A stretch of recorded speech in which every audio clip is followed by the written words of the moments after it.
और आइए नाज़रीन, आपको सीधे लिए चलते हैं वज़ीर-ए-आज़म नरेंद्र मोदी के वर्चुअल खिताब।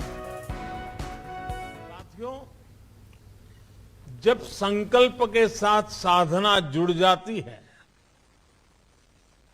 जब मानव मात्र के साथ हमारा ममभाव जुड़ जाता है, अपनी व्यक्तिगत उपलब्धियों के लिए इदम न मम यह भाव जागने लगता है, तो समझिए हमारे संकल्पों के जरिए एक नए कालखंड का जन्म होने वाला है, एक नया सवेरा होने वाला है।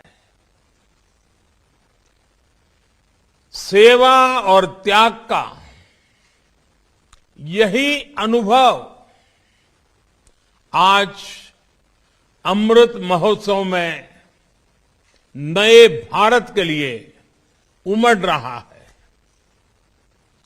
इसी त्याग और कर्तव्य भाव से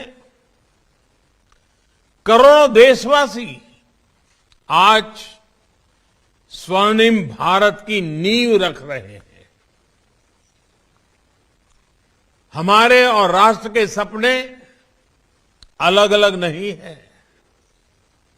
हमारी निजी और राष्ट्रीय सफलताएं अलग अलग नहीं है। राष्ट्र की प्रगति में ही हमारी प्रगति है।